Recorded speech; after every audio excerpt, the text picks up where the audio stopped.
nate ku UNN Umbrella News Network. Omuntu Wawansi nga bulijjo nze jjogera nammwe.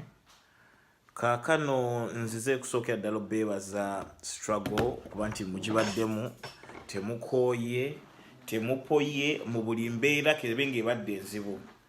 Naye ng'okusingira ddala essaawa zino njagala okubayozayoza okuba nti mutuuse ku lunaku luno. Ntumira ddala bannayuganda bali ku Uganda bali Uganda mwebale kwagala nsi yammwe mwebale kubeeramu mwebale kuyiwamu mubiri because you guys are physically on the ground. Aba NUP kuviira ddala ku executive committee abadde banoonya akalulu abaana abadde batambulira ku security baloya bajjayo abaana be bawambye abali Kitalya.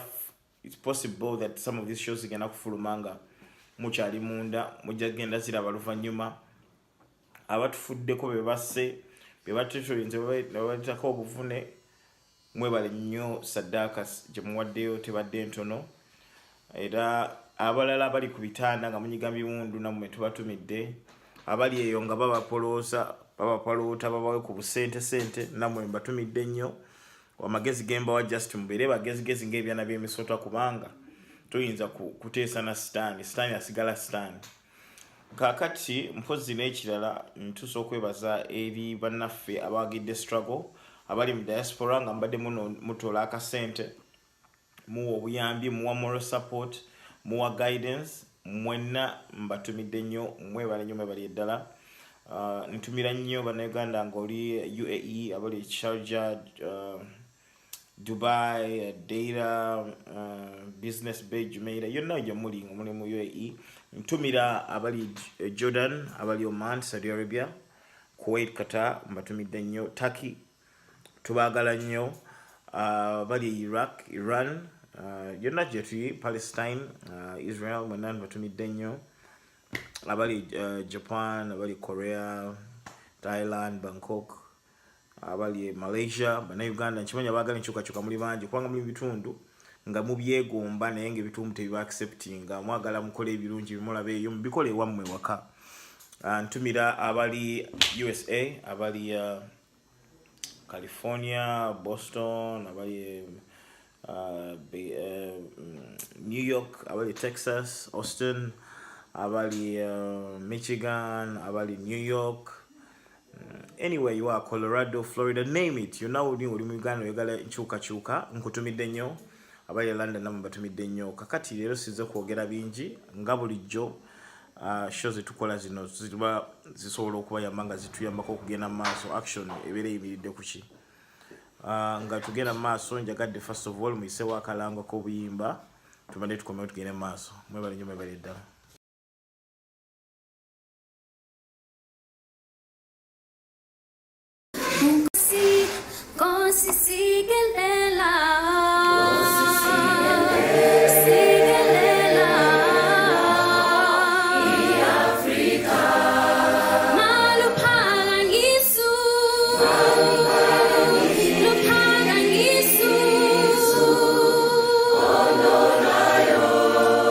Israel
nga bwe nzemba gamba empaji ze tulina okuyimirirako kati nga tuli mu marathon ya struggle ziri empaji nnya.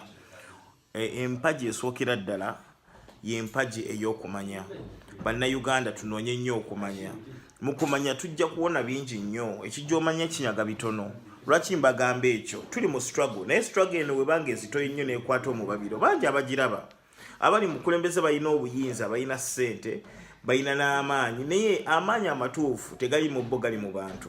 Ffe tubawa amaanyi ago. Tebasobola tukola bufunye okujjako nga ffe tubakkiriza batukole ekyo.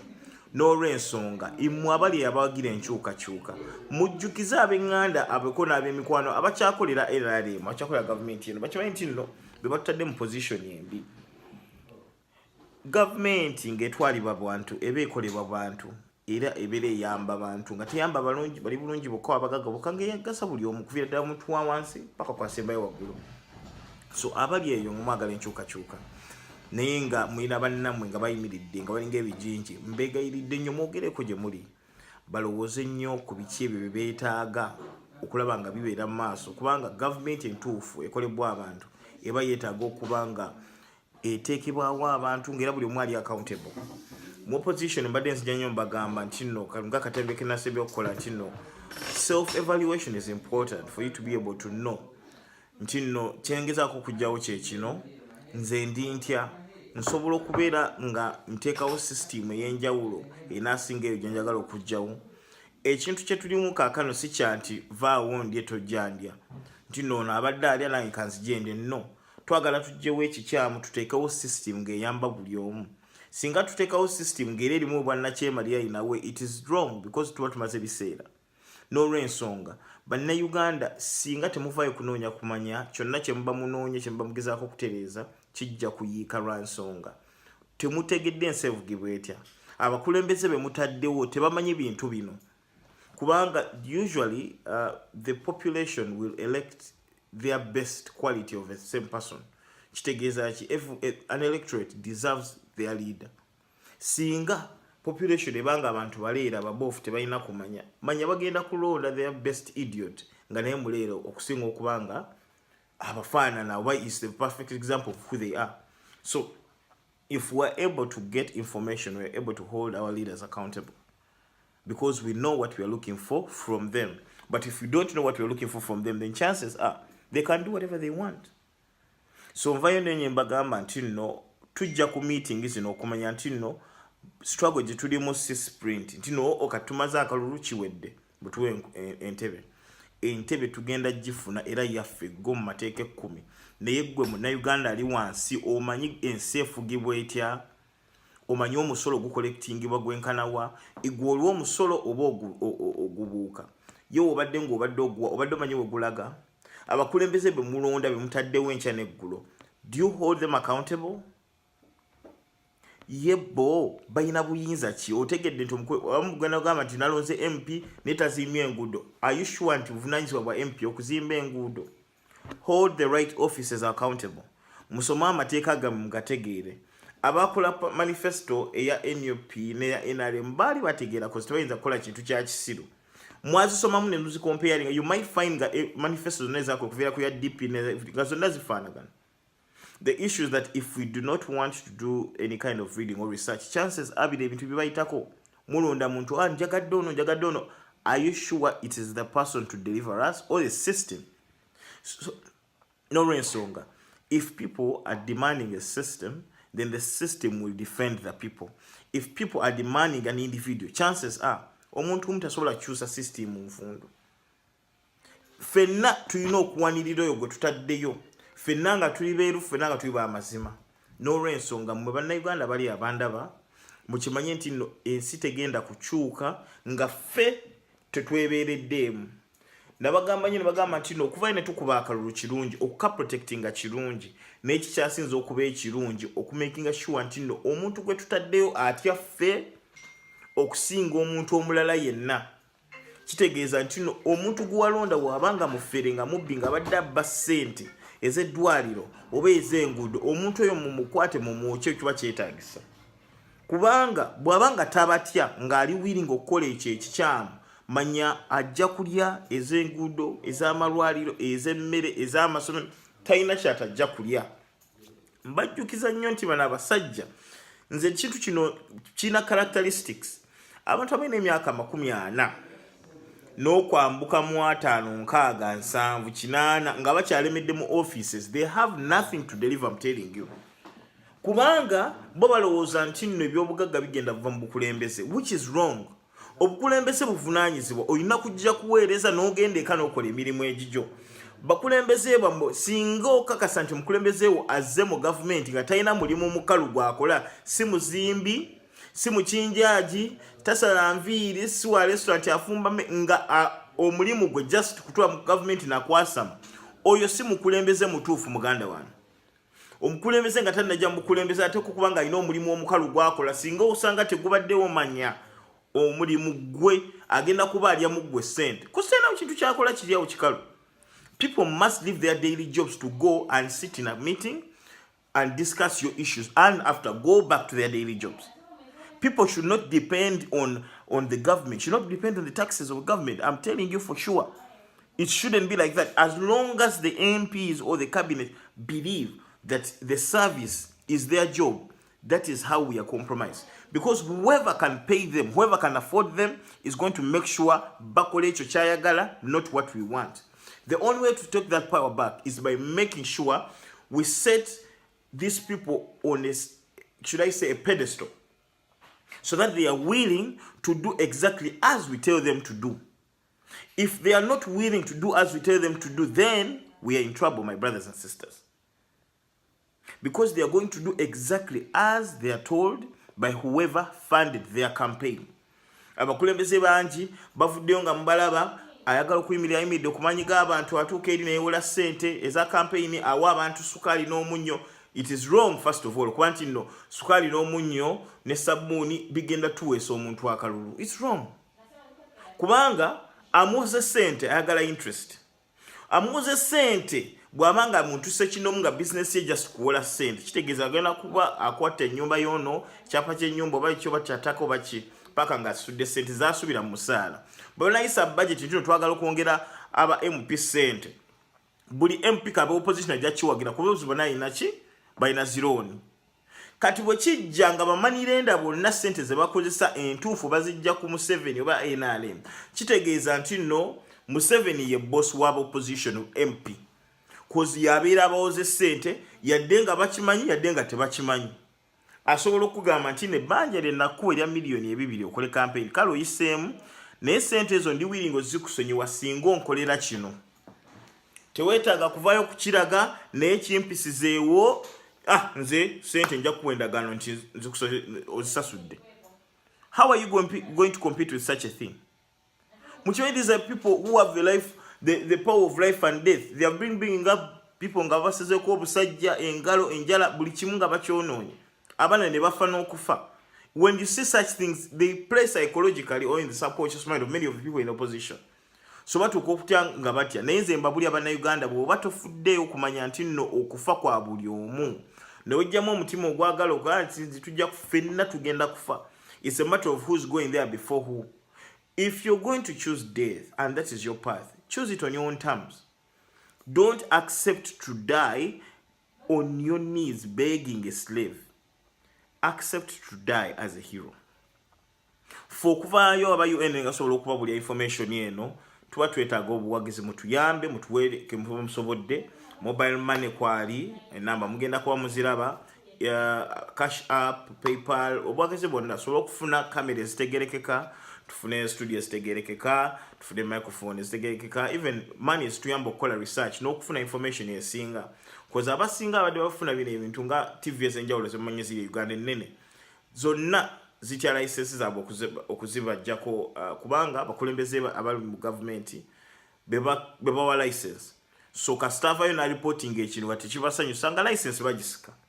And it's a business. Investors want their dividends.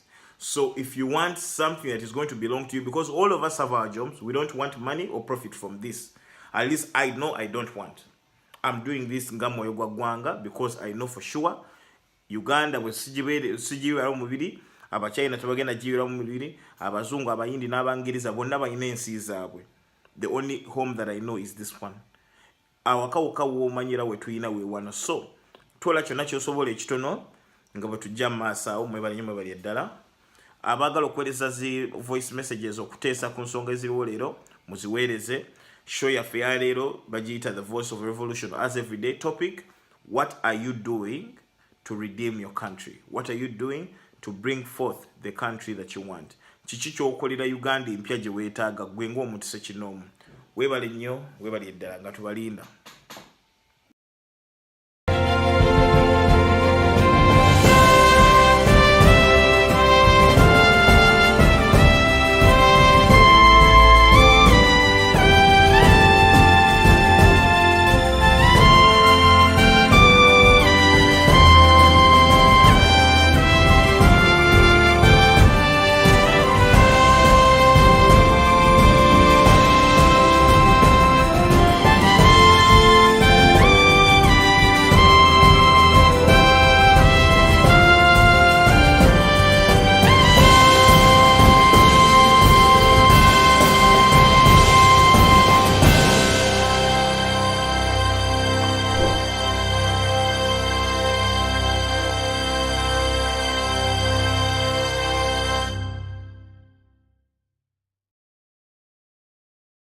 Dr. Andrew Takome Kaira was born on 30th January 1945 in a small town known as Nkokonjeru in the Buganda region.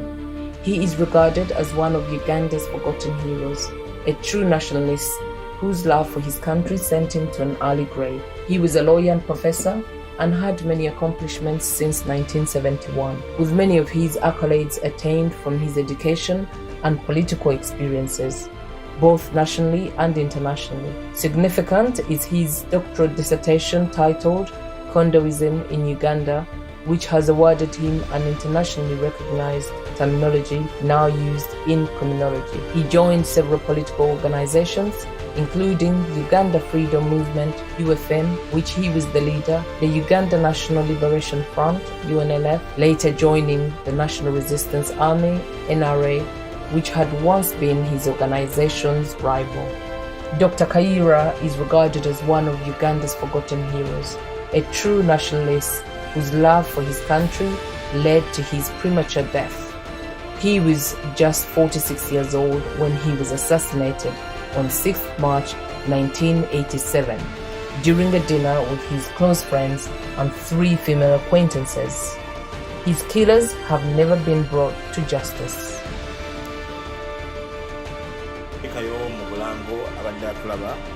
So nga tukyagenda maaso mbadde mbanyonnyola nti no embeera gye tulimu kaakano mbeera si ya kulumagana okusookera ddala. Mbadde nkyaba nnyo mu camp zaffe ab'opposition nga tulumagana wano nawali nti ono mukimanye nti nno omulamwa kujjako mu 7 years, omulamwa kujjawo corruption na bikimu years, naye si gwe gukyasinze.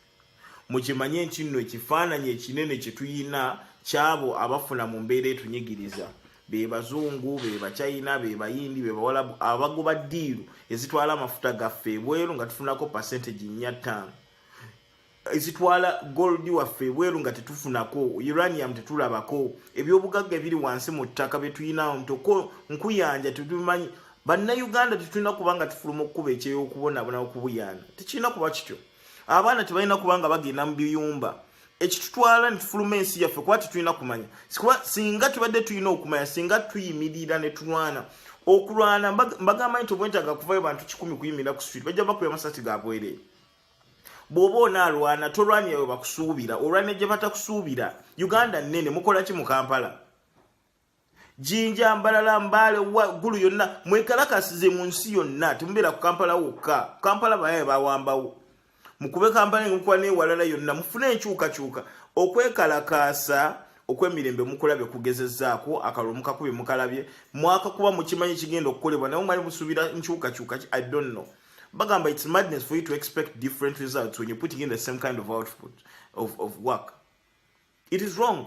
It is against common sense, the laws of common sense. So mbagamba nnyo nti no mumba mwagala okulaba enkyukakyuka entuufu. Please stop playing games.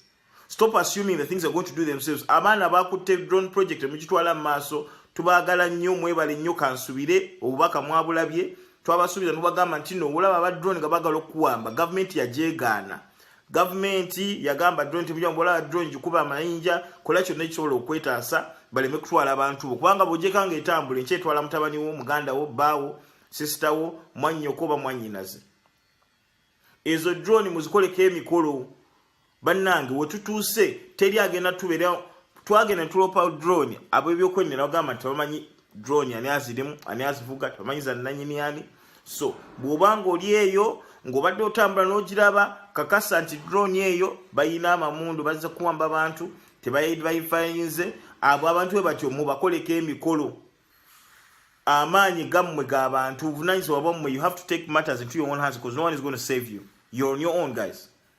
Enkya bakutwala abana babakomezaawo that man omuvubuka gwe baleesewo akola mu eno gye bakalikikira emmotoka mu kiseka nga babusazeeko obusajja nobeera musajja n'osalako omusajja muno obusajja for sure ng'omuntu makanika akanika mmotoka akwapanika mmotoka ya Bobi Wine for real ebintu ebitukola byaki for sure abazungu babitukole nga batuforcinga okuba abaddu baddugavu bannaffe babitukule enkya bwefulumira mu mawulire abantu babisoma batya befulumira mu mawulire ge China nga bagamba nti abaddugavu laba ebintu byebeekola. Can't we have systems nga muntu bw'aba asobeza mu butuufu ayita mu mateeka n'akangavulwa ne tutabeera nga we are like savages and barbaric? Some of these activities have to change, by the way. Ffe bennyini ffe tweswaza, we shouldn't be fighting one another. We shouldn't be up in each other's necks. The rest of the world is working towards something more development, something of value. We don't have the time to be fighting one another. People are going to the moon. People are building habitats on Mars. Hotels on Mars, in space. We are busy killing one another. What are all these genocides for? Endlessly. Some of these things come up and you see people, ships capsizing in the Mediterranean. And all 800 people dying, Africans fleeing to go to Europe. Why? We have failed as a people. If we reach a point whereby our people are dying to willingly go work as slaves for the same white man who used to take them by force, a leadership, any system in any country where a country or citizen has to run out of the country and do that, we have failed. We have failed because the educational system is not actually benefiting the people to know their value, to know what is their right, and to know how to work and to empower their country to be competitive in the world. Ate n'ekirala mukimanye mwe abatambuddeko bw'obanga omaze emyaka 20 n'osoma 25 n'okola emyaka 5 oba 10 n'omanya nti ebintu by'owasoma tebyakugasa fuba nnyo weeyigiriza ebipya bikwate biyigirize bawaleka mu kyalo kubanga abantu bannammwe bakazi bammwe batabani bammwe bavubuka bonna bwe mwaleka e Uganda bwe mwogera nammwe musirika businisi mannyo temubabuuza you don't advise them. It is your responsibility to educate and raise the consciousness of those who know less. Bw'otuulira amagezi obeera obuvunaanyizibwa bwo tobukugasiza era tobugasiza nsi. Mufube nnyo mukozese position gye muyina, a position of knowledge, okulaba nti no mugasa be mwaleka mu byalo because they don't know any better. Bajja kuyita ino olugezigezi naye obeera okoze okugo ogw'okusomesa. Bw'otavaayo okusomesa abantu teri agenda basomesa. Nze beneka mu kyalo nze nina okubeesomeseza oba akola obutaminga buno oba n'okakwata n'okadownload okateeka ku flash n'okabaweereza oba n'okateeka ku DV bantu bafune okumanya bamanye nti no ensi twetaaga okukwatira awamu. Bino bitulumagana mu badiini mu kabira mu byenganda mu biki tebigasa. Right now we should be together and working towards the same goal. Our enemies are the same, but we are still busy fighting on a different level. Singa tukwatagana singa tugenda mu maaso. Mbagamba nnyo abandaba nga muli ba student course gy'osoma is it relevant mu future eriwo in the job market? Lwaki okolerera omulimu nga gukwetaaga okukolera omuntu omulala? Lwaki tosomera omulimu nga weetaaga okuba nga gwe boss wo? Lad, study a skill. Muva okubanga gwa theory gwakyasinza okuba nga weyasamala kuba omanyi bingi. No, okumanya ebingi tekigasa nga tebigenda kugasa practically. Musome obukinjaaji sale nnyama kirimu ssente. Okuzimba kirimu ssente. Musome okubajja kirimu ssente nga you have the art of wood. Kirimu ssente. Some of these jobs obwamakanika tubinyooma naye nga nkubulireko osome obwallo myaka 5-7 omaliriza naye onoonya omulimu. Makanika akanika emmotoka yo n'akanika piki n'abeera nga buli kyakanika akifunako ssente, omuntu oyo obeera ogenda musangawa, ajja kuzimba nga tonnaba. Tunoonye emirimu nga giri practical, obeere ng'olina skill. Saawa zino tugenda mu technology era oba gye tulimu, computers ezirunning ebintu kitegeeza ki? Abaana mubayigirize coding, mubayigirize machine languages, artificial intelligence. Gwe tobimanyi tewabisoma neteekawo embeera ng'omuntu ate asobola okubisoma n'abitegeera. Bawoleke Uganda baweereze computer, baweereze gundi videos, gundi tutorials, batandika okubigezesa. Abaana mbajja mu universities ez'ekisulu ne secondary school, homeschool them, give them the right education, give them access to internet, babeera nga basobola okukola ebintu ebituufu ebinaabagasa. If you're unwilling to create this environment for the people who you believe you're going to give the future of your country to, trust me, your future yensi yaffe is as good for sure as what we know, because we cannot do more than what we know. You can only do that which you know. Bw'obanga tomanyi kubo ligenda gundi kalugambe ligenda Kasese, tosobola gendayo kuzi obeera mu bwongo tomanyi nti Kasese gye wali. Ne wobanga olimanyi kubo elikutwala Kasese ojja gendayo. So mbabulira nnyo, do not give up on seeking knowledge, information ebagasa. Muve mukulaba zi comedy buli kaseera, mukulaba ebyobuseego buli kaseera, okwasama buli kaseera, amabaala agataggwa, zi party zitaggwa. Sawa embeera gye tulimu ya struggle, temulina kubanga mukola n'embaga z'okuwasa. Muve mu byaniigiina, muve mu kulokompoka enkya n'eggulo, tubeere nga tulowooza what do we need to do. Tulowooze nnyo ku nsi yaffe bannange, tulowooze nnyo ku Africa. Gwali eyo onoonya wonaawummulira, tolowooza genda Bungereza, Europe, wagendako e Kenya. Wokumpi, gendako e Kenya olabe bakikola batya. Vaayo gendako e Congo mu holiday. Mukola nnyo road trip avuuka, vaako e Congo, gendako e Rwanda. Laba buuza ensi etambula, ojja kulabanga bagamba atanayitayita yatenda nnyina okufumba. Naye mbabuuliddeko abantu abatambula n'ogenda mu mawanga amalungi, n'olaba ebirungi ebiriyo, n'olemererwa okusiima n'okulaba ebirungi ebisobola okukolebwa mu nsi eyiyo, oba n'ettima kitegeeza ensi eyo siiyo. Bw'oba n'ekirungi ky'olabye ewalala kyegombere ewuwo. Muggyeewo biases ez'ekisiru, tezigenda zitutwala. Ensi yaffe teri mu China agenda gikola kusinga nsi ye. Netugaba zi favor, netugaba nti no contract tuziwadde abawalabu abayindi abachina. Nobody is going to build our home better than us. It is us to build our own home. If we don't do that, nobody is going to do that. So mu Uganda lyeyandaba nkujjukiza nti obuvunaanyizibwa bubwo okwagala ensi yo, obuvunaanyizibwa bubwo okuteekawo ensi entuufu. N'ekirala bumulamu n'akola emikolo gyonna okulwanyisa embeera eri ewaffe, mukimanye nti no, all responsibility lies in our hands. Mwebale nnyo okumpuliriza, tugendeko mu bulangu nga tukomawo.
Bannange nga tuwunzika, mukimanye nti nno empagi kwe tukyayimiridde enkulu mpagi 3. Empagi esooka ya kumanya tunoonye okumanya tumanye ensi efugibwa etya ensi yaffe tugyetaagawa abasinga okutulaba wano ku live muli mu Bulaaya muli muki mu haso munoonya ssente kulabira abali waffe naye mukimanye nti n'ebintu bye mumanyi already mubimanyi you're the converted we don't need to preach to you naye bye muyize mubiyigirize bwe mwaleka eka buvunaanyizibwa mu okuyigiriza abo bwe mwaleka era mukozesa akadde kano mubayigirize kyekisookera ddala ekyokubiri manya nti nno abantu abasinga balowooza ko tukulidde mu bwavu na kubuyaana na kweyiya wano na wali most times people think that making some money or making wealth is the most important thing now but the most urgent thing that we need to know is to find wealth and understand which investments actually matter collectively as a whole twetaaga tumanye nti nno what opportunities can we leverage on ngaba na Uganda bangaba East Africans banga Africa of making sure we can actually make a lot of money and grow ourselves but that comes from first seeking knowledge mukimanyi nti no gokunoonya ebyobugagga ng'omuntu wekka nga toyambye banganda toyambye mikwano toyambye gwanga lyo awamu obanga oli mu system enyunyute gwanga you are an expense to the nation so tunoonye okumanya bwetumala okunoonya okumanya tukole ebikolwa ebiva mu kumanya okwo kwe tuba tunoonyeza bw'obanga oli eyo nga gwolooza ensi egenda kwekolayo kasama weefule ng'ofunye omulimu gw'oyagala tekigenda kuyamba lwa nsonga emirimu egiriwo mu nsi yonna not just in Uganda mu nsi yonna emirimu mitono Uganda sawa zino olwo ebbula ly'emirimu egiriwo emitono giweerebbwa abantu ba kabira emu oba ba ddiini emu oba ba famire emu lwakuba tuyina effuga bbi erireesewo obusosoze naye singa kibadde nga ddala abantu banaafuga eggwanga balyagala singa bataddewo system ng'egasa buli munnansi nga buli omu asobola okufuna mu ggwanga n'eggwanga tisobodde difunamu kikyo kyosanga abantu 5,000 bafuluma Uganda buli lunaku abavubuka tuli mu miliyoni na miliyoni bwe weesanga ng'abantu 5,000 bafuluma buli lunaku okumala emyaka kumpi 10 how many people are those going to be so vaina embagamba nti tukoze opportunity eno abafulumyeko tunyonyola abantu betwaleka nti nno amawanga ge tulimu sige gakyasinze nabe kabe kasinge nabo tebakyatwetaaga bangi baba deporting enkya neggulo okuba ne waffe wetuli ebeera China ne Dubai bangi baba deporting enkya neggulo Turkey kyekimu kata Kuwait kyekimu Bungereza America kyekimu kitegeeza ki eggwanga lyetudduka mu buvunaanyizibwa bwaffe okulwana tulabe nga tuliteekawo libeere nga lisobola okufuuka ekyo ki kye twetaaga libeere so tuve mu mbeera ey'okudduka buli kaseera tulowooze nnyo ku mbeera ey'okuzimba n'okutereeza awo awaffe kuba teri agenda tutereerezaawo ate abaliyo nga bagamba nti no muve mu bya omuntu yenna buvunaanyizibwa bwe okulwana n'okukola buli kisoboka okununula ensi yo oli tavaayo n'agamba kwayambadde uniform ya poliisi oba amagye nti oli mukyamu okwokya drone webanga ebadde etwala ow'eŋŋanda yo buvunaanyizibwa bwo protecting your family and friends especially if they are doing everything legally who is doing something illegal y'omuntu oyo adze n'awamba n'atwala n'atulugunya oba natta omuntu nga constitution emukkiriza okwedefendinga n'okwekalakaasa mu ddembe era omuntu wa government waavaayo n'akyogera ku TV ne wabanga kati bayina emmundu dujja kukya nga tebaziyina ate tugenda kukola buli kisoboka okulaba nga obuyinza bukomawo mu bantu buve mu batono okutula mu state house n'obeera ng'ogibaddemu akabanga tekigifuula yo state house yansi yabannansi si yo ssebo n'ettaka lyoliko eryerwakitula nalyo bwawamba bapambe si liryo awo si wammwe amayumba gemuguze mu kibuga ebizimbe byonna byemukoze byonna mwebale mubikoze naye enkyaluca mubirekawo you're not going to demolish them or break them byabannansi eyo sente ya muwa musolo that time is going to come when you have to reckon and pay and account for everything you've done nothing will go unnoticed or unpunished fetuwabulya kino kubanga temumanyi betuyiseemu emitima gyakaluba practically si migambo mokka tukimanyi tuyogeredde okufa kati okufa okutiisatiisa nani ani ali awo atya okufa understand one thing bwe tumanya nti nno kati omutukwata mututulugunya tujja kutandika kwetulisa bwetulisa kubanga era obanga ogenda kutugula malonzi kati kanetulise ntwaliremu n'ab'eŋŋanda abammwe mugjeewo akamanyiiro n'okutujogera ewaffe mukitegeere ensi yaffe nammwe muba mwagala okugyeyagaliramu naye temulowooza nti yammwe mwekka ate mmwe abatulaba nga muli ku kyeyo muzukuse bannammwe bwe mwalekeeka mubagambe nti no solution teziri ku kyeyo buli tuva ewaffe ntuleka nga wali vacant abagwira bajjuzaawo tuddeyo tukole buli kisoboka okufuna ebintu bagambe nti no biri irigo kati kubulyako ekintu kino sente gye babbye mu musolo ne sente zibulankaniza bulijjo sente zaffe zirina kugasa ffe so bw'obanga ovuddeyo n'ogamba nti no nze nafunye sente nazijje ku muntu bwati abadde azibba mu gavumenti biki sente yebayiyo n'abantu awansi gikwato gigabane ne banno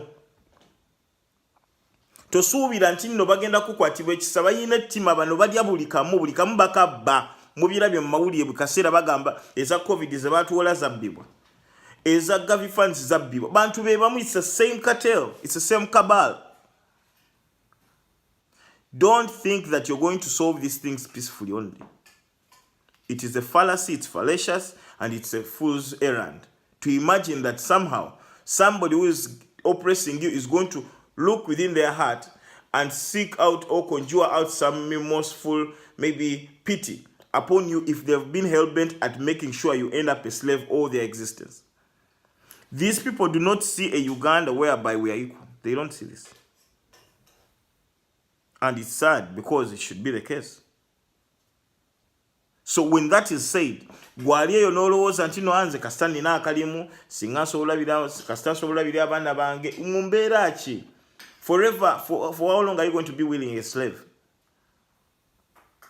So tubagamba nnyo ife embeera mwe tutambulira si ya bunkenke tutembera mu mbeera ya lutalo nti no we twesinkana onzijjawo oba nenkujjawo one of the two nze sitya butwa obuwa nange mbuwa sitya kunkuba sasa olikuba nange ndikuba. It's a matter of who takes out the other first.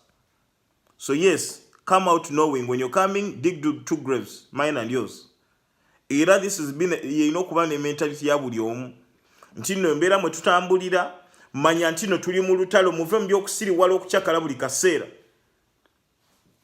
Bw'obanga toli ku mission ya kukyakala nga toli ku mission okolayo ki? What are you happy about? What are we celebrating? We're still under colonial occupation. Tetulinaako kaffe. Nze mbagambe. Mugamba tukole sente tuziwezeyo tugule ettaka ly'ogula, there's an artificial inflation upon land. Ttaka ly'ewaffe lyali million 10 ofuna ettaka eritegeereka kati lyali ly'ekumi ku million 7. Why? Uganda should have access to omuntu omubeero kyangu ina square miles in the square miles. For what? All the state property should have been nationalized. All the state resources. They should belong to the state and not the people in state. Efuga birino. Kati yetaaga olaba ekintu kye bayita democracy kino kye baleetawo abazungu. Bw'obanga tokinoonyerezaako okukitegeera. Kigasa abo ababeera bakutulugunya. Kitegeera. So tulina okuba abagezigezi so that we are not hoodwinked into believing that somehow the idea of democracy is there to design some kind of happiness or utopia for us. It is for us to design a government system that is actually going to work for us. Each person's voice should matter, and we should ensure that the biggest population know what needs to be done, not know how the world is running. Because if the biggest population are idiots, trust me, they're going to elect idiots into power. They're going to set up idiotic systems that are going to be self-crashing every now and then. So nga tuwunzika, mwabali abatulaba.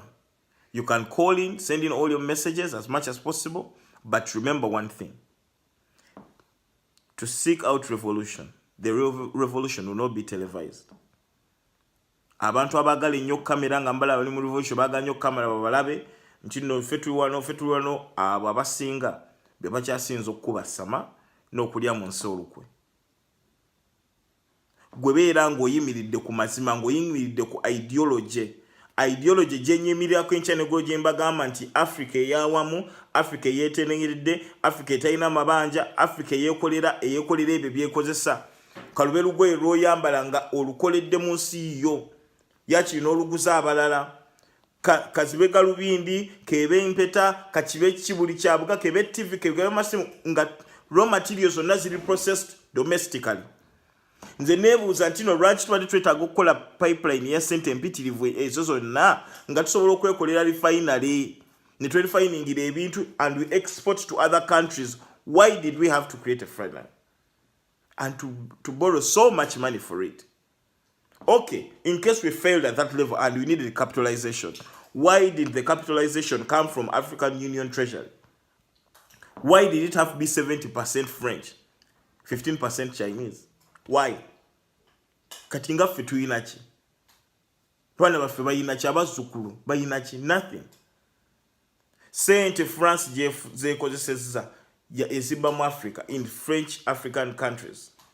Beba colonizing Mali, Chad, Ivory Coast, Senegal, namawanga g'ekikeekyo, Cameroon n'ebirala.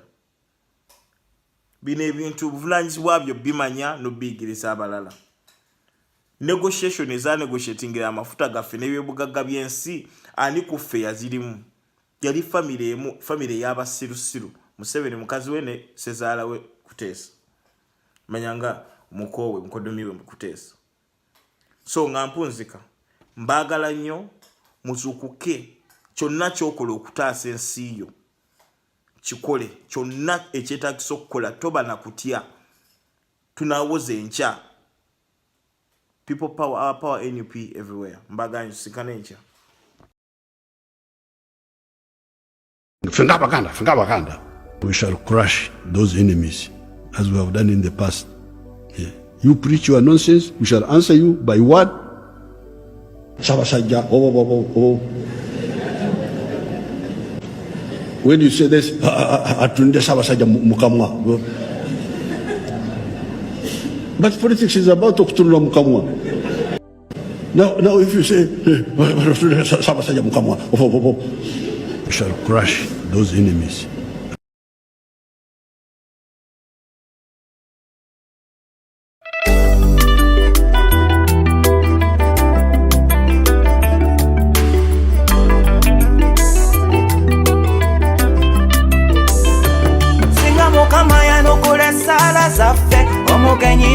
Musula kebibamba naye ebikolimo byenkoko tebitakamunye musiba mugamba gowonyegera bikusambya